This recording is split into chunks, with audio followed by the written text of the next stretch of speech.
Yep, they should have known this was coming.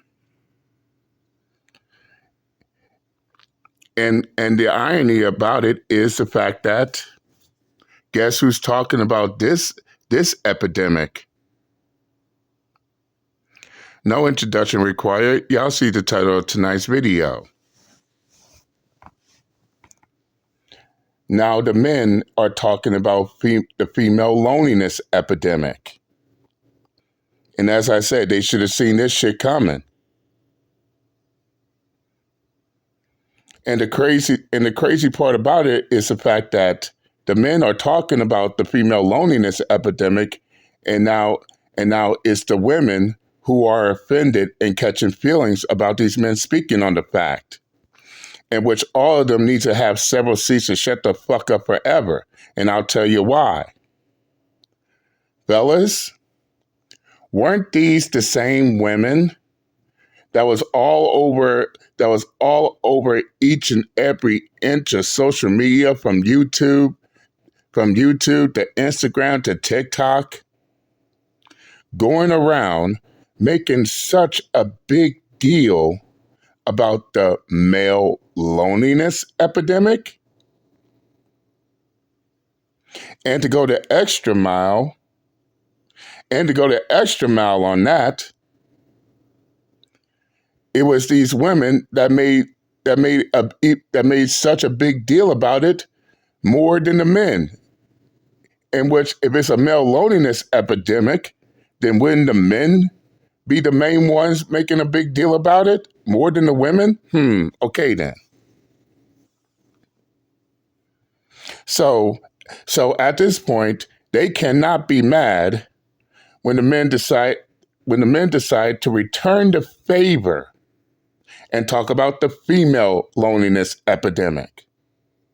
And this is what happens when you have the opposite sex trying to speak on the other side of that fence, thinking that the other side of the fence will not return that favor.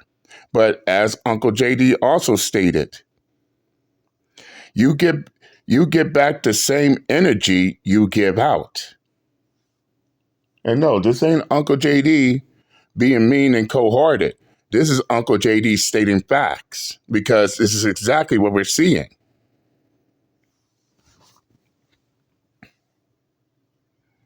What's more, one question comes to mind.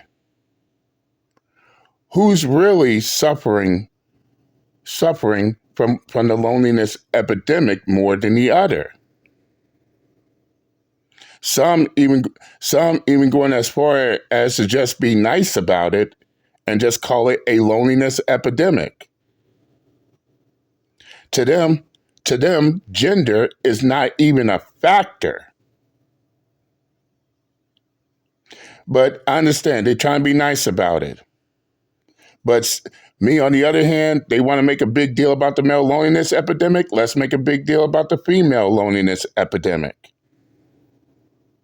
So please, get out your feelings. Get out your feelings, ladies. What you thought was okay to do can also be okay when the men do it. What's good for the goose, always good for the gander. And no, ladies, there's no rules for men, but not for women. No. It was okay when y'all do it, so it's okay when they do it too. Turnabout is fair play. Y'all get the idea. But what's more is the fact that yes, I'm gonna leave links in the comments section of this video, just in order to drive this shit home. Believe it or not, fellas, there are more women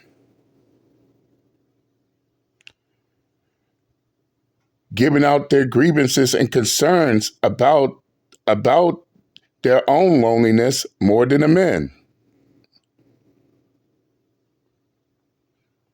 I mean, sure. You got some men on social media giving out their grievances on why they can't find a woman. That cannot be denied, but that's a small number compared to all the women giving out their grievances all across the board, all across the social media board about why they can't find a man. Where are the good men at? Why these men don't fit their standards? Some even going as far thinking that shaming those men that don't fit their criteria is going to make a difference. And they wonder why it doesn't work.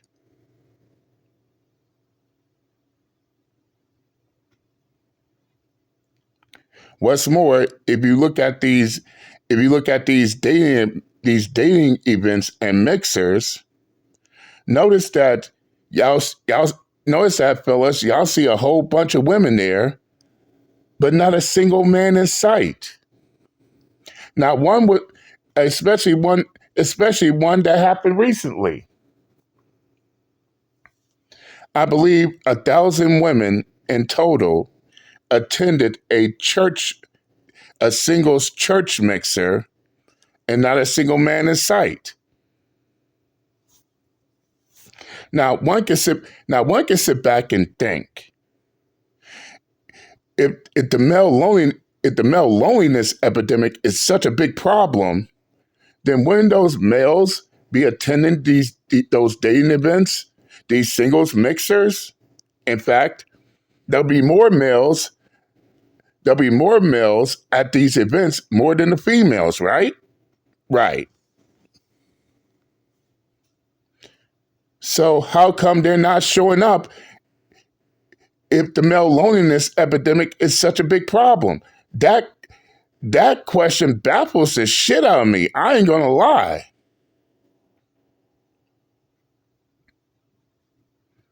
But then it dawned on me. Maybe it's because the loneliness epidemic affects the women more than the men. Hold on.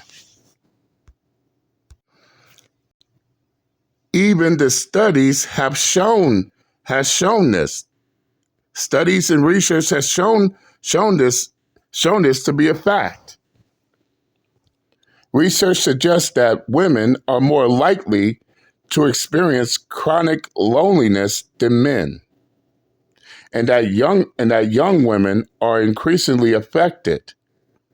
The campaign to end loneliness found that 16 to 29-year-olds are twice as likely to be chronically lonely than those over 70. Some factors may contribute to loneliness to women, and women include social expectations. The gap between social expectations for dating life and family and the reality of many women's lives. Practical societies. Single people are penalized for not fitting into cultural gender norms, and married couples receive tax breaks. And this is just the tip of the iceberg right here. But let's get back to the main subject at hand. Now, one may ask, if that's the case, and the women are mostly affected by the loneliness epidemic, why are they trying so hard to deflect and divert it back to the men? Well, as I said, in case if I didn't say it, just in case, women are more likely to broadcast their issues when it comes to dating more than the men. I mean, I mean, look at Instagram, look at TikTok, look at Facebook. Shit, you can even look at YouTube, and you can see it for yourselves.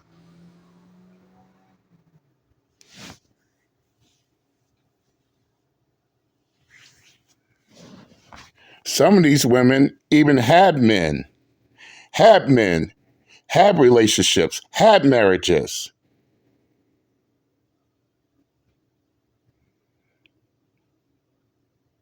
Especially the women who are married. But of course, they let social media and these dumbass female celebrities like your Larsa Pippins, your Tia Mowry's convince them that that they needed their freedom. They should divorce their husbands. And as I recall, I made a video speaking on that matter. Most of these women who divorce their husbands for no reason at all, through no fault of his own, are now regretting divorcing their husbands. Mostly because they they no longer wanted to be tied down in a marriage. They wanted their freedom. But now you see those same women, the majority of them, now regretting divorcing their husbands because now the dating market ain't so kindly to them. And to be honest, rightfully so. For the dating market, they looking at these women as, listen, you divorced your husband for no reason at all. Some of y'all went as far as to celebrate y'all goddamn divorce like it was an achievement, a badge of honor. And now you expected someone else to take your husband's place. But here, but here's the thing with that. To the men in the dating market, they looking at these divorcees as if, listen, you ended your marriage in divorce. You ended your marriage for no apparent reason at all. And it's not like your husband did anything foul to you. Though some would sit there and try to say otherwise. No. Your husband was at no fault. No, he didn't cheat on you. He didn't abuse you in any way or neglected you in any way. You just decided that you no longer wanted to be married. But if you did it to him, but if you did that shit to him, how do they know? How do they know you won't give them the same treatment? And this is one of the many answers.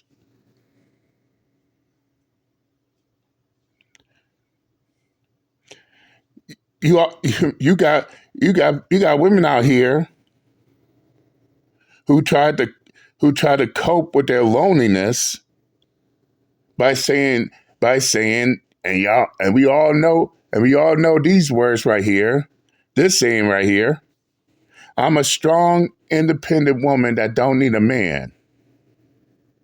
No, nah, nah, ma'am. It's not that you don't want a man, it's just that you can't find one. And what you're trying to do is blend into the other females saying that. The thing is, those other females got men on their tail. You, ma'am, do not. Let's not let's let's not get this shit twisted. Then you got the women who openly show why it's so hard for them to find a man. The ones with the shitty attitudes, the connive the women who are conniving, the women who are deceptive. And it doesn't even take rocket science to figure that shit out, or why the fact that they struggle to find a man. I mean, think about it. They say all this shit about the men, and we take it on the chin. But let those roles be reversed and let these women find out their ugly side. Now all of a sudden it's a problem. Now all of a sudden the shit is foul. Ma'am, as I stated before, y'all get the same energy back that y'all give out. In fact, In fact, why even be surprised when that shit happens? But I digress.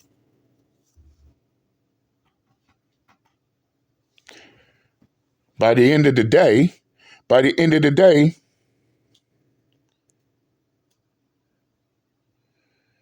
I lean towards the ones who just call it a loneliness epidemic. And fuck no, and fuck no. By the end of the day, gender is not even a factor, especially if it's coming from one side trying especially when it's coming from one side trying to stigmatize the other, despite the fact that their side has the higher number.